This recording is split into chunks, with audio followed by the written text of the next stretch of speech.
What's up, Packer fans? Welcome back to Cheesehead Talk. It's your boy Tremel coming back with another video. The Green Bay Packers get the victory over the Minnesota Vikings in their home opener, 21-16. Let's talk about it. It was a great start to the game. That Packers offense was really clicking in that first quarter. They got the run game going, they got the passing game going, and you could see the new offensive scheme that Matt LaFleur has put into this Green Bay Packers system. It looked excellent, especially on that first drive.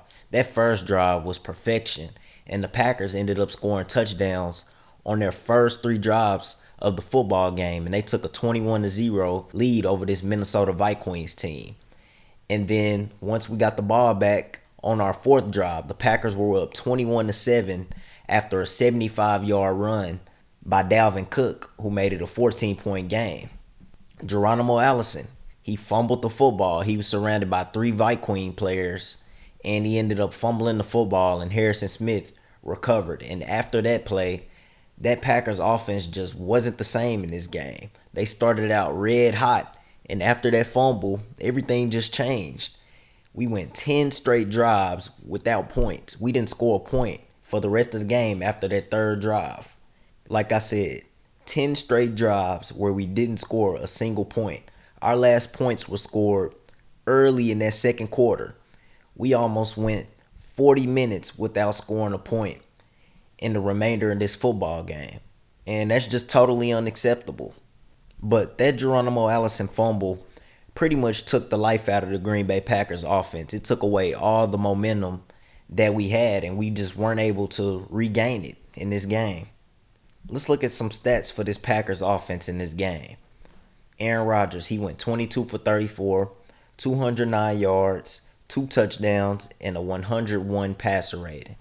And he looked very good early on in this football game. And like I said, after that turnover, it just pretty much changed the entire game for the Packers offense. The Packers offense just faded away after that turnover by Geronimo Allison.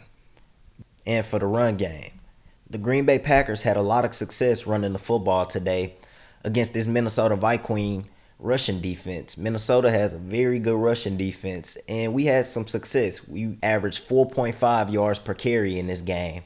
Aaron Jones had 23 carries, a career high, for 116 yards. Jamal Williams had a decent day. He had 9 carries for 28 yards. And then in the receiving game, Devontae Adams was our number one receiving leader with 7 catches for 106 yards. And then pretty much after him, no one else did anything in the receiving game. We still lack that number 2 option. And I thought it was going to be Marquez Valdez-Scantling coming into the 2019 season. But so far, he hasn't showed that yet. It's still early in the season. And we still have a lot of football games left to be played. But so far, Marquez Valdez-Scantling hasn't been that guy yet. And our second leading receiver in this game was Aaron Jones.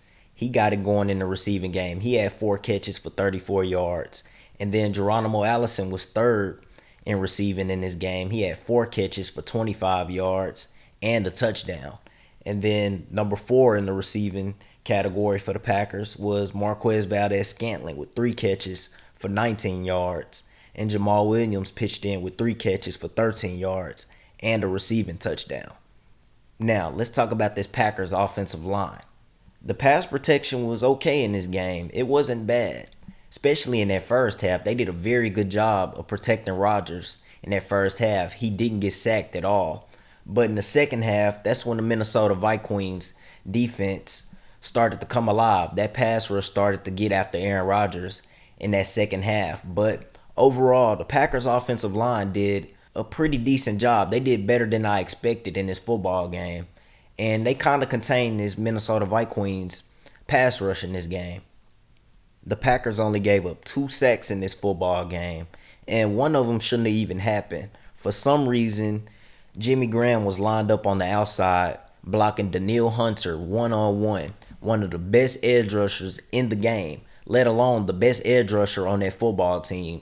And they had him lined up one-on-one. And he easily beat Jimmy Graham and got to Aaron Rodgers. But other than that, the offensive line played pretty decent. They played very well in the run game, and they protected Aaron Rodgers very well in that first half.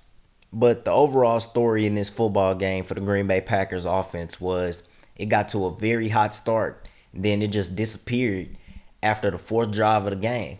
And I think that affected the defense, especially in that second half. The defense was on the field too much in that second half. The Packers offense was just getting quick 3-and-outs, and that was bringing J.K. Scott out to punt the football and bringing that defense right back on the football field. So let's talk about this Green Bay Packers defense and how they played in this game.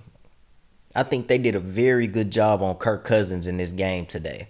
Kirk Cousins went 14 of 32, 232 yards, one touchdown, two interceptions. And they forced him to throw the football in a lot of situations, and he looked very uncomfortable. The pressure was getting to Kirk Cousins. We only got one sack in this football game, but the pressure was definitely there, and they were forcing him to make throws that he wasn't comfortable making. And then in the run game for the Minnesota Vikings, Dalvin Cook was excellent. He had a 75-yard touchdown that gave Minnesota their first score of the football game. And he had 20 carries for 150 yards, one touchdown. Then he also added in 3 catches for 37 yards. And Alexander Madison had a decent game. He had 4 carries for 25 yards. Then in the receiving game for the Minnesota Vikings, Adam Thielen, he had 5 catches for 75 yards. Chad Beebe had a huge play. He had 1 catch for 61 yards. And Stephon Diggs only had 1 catch for 49 yards and a touchdown. He had 1 catch on 7 targets. Then Kyle Rudolph pitched in 3 catches for 9 yards. So this Packers defense did a pretty good job in this football game. And like I said, in that second half, the offense was getting off the field very quick. Quick 3-and-outs. And that was making the defense get back on the field quickly. And they were gassed. They were gassed in that second half. They were on the field longer than they should have been. And I blame that on the offense in that second half. But it was another solid performance for the Green Bay Packers defense. In this game, they were a bend but don't break defense. They gave up 3 big plays in this football game. But if you take away 1 or 2 of those plays, it's an A performance for this defense. But they gave up the 75-yard touchdown to Dalvin Cook. And after he scored that touchdown, I think they did a pretty good job of containing him after that 75-yard bomb. And then they gave up a 61-yard pass to Chad Beebe, and then the 49-yard touchdown to Stephon Diggs. I don't know how he caught that football. I thought Jair Alexander was going to pick that one off. He had his arms out and everything, ready to intercept the football. And somehow, some way, it landed in Stephon Diggs' hands. But the Packers did a very good job of containing Diggs and Thielen in this football game. Like I said, Diggs had 1 catch for 49 yards on 7 targets. Jair Alexander and Kevin King did an excellent job on Stephon Diggs. And then Adam Thielen, he had 5 catches for 75 yards. He really didn't get loose in this football game either. And they both made some tough catches. So the Packers' coverage on those 2 guys were excellent in this football game.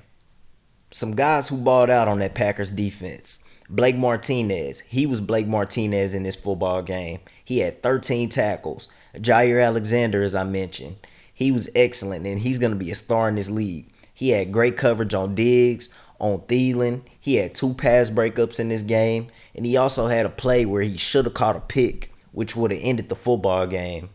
And then Kevin King. He was excellent on the opposite side of Jair Alexander. When he lined up on Diggs and Thielen, he held his own in this football game, and he had the game-sealing interception. So Kevin King just continues to make plays when he's healthy, and he's having a great start to the 2019 season. Kenny Clark, he made a few big plays in this football game. He only had 2 tackles in this game, and he had a sack, but he was very disruptive in this football game, and he saw a lot of double teams. Zadarius Smith, he had a decent football game. He had 6 tackles.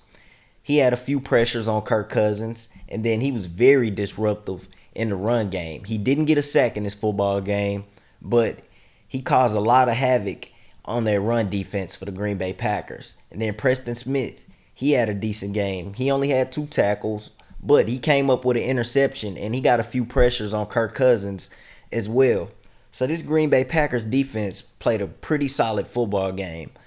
And then the injury to Raven Green. It looks like he suffered a torn ACL. Just looking at the replay, his leg got caught under another Viking player, and it didn't look good. And it's very unfortunate if that's the case for Raven Green, because he was having a very good year to start 2019, and he came in much more improved than he was in 2018, and he was a big part of this Green Bay Packers defense, playing that hybrid linebacker position and the safety position for the Green Bay Packers. And if he's going to miss the entire 2019 season, or if he's going to miss a lot of time in 2019, I think we need to get on the phone with the Dolphins general manager and trade for Minkah Fitzpatrick. It only makes sense now. Minkah Fitzpatrick is a guy who's very young. He's still on his rookie contract. This is his second year in the league. He's got superstar potential. He made a lot of plays in his rookie year. He had 80 tackles, 2 interceptions, and 9 pass breakups on a bad Miami Dolphins football team. And you surround him with guys like Kevin King, Jair Alexander, Darnell Savage, Adrian Amos, Zadarius Smith, Kenny Clark, Preston Smith, guys like that. Man, this defense can be very dangerous, especially in the future. We're going to have him for at least 3 years paired next to those guys. So that would be a huge pickup if the Green Bay Packers can snatch Minkah Fitzpatrick. That would instantly boost up our secondary and take our defense to another level. But to summarize this football game up, it was an ugly win. It was a very ugly win, but a win is a win. Cheer up. We're 2-0. We're 2-0 in the NFC North. And the Packers offense, it still has some work to do.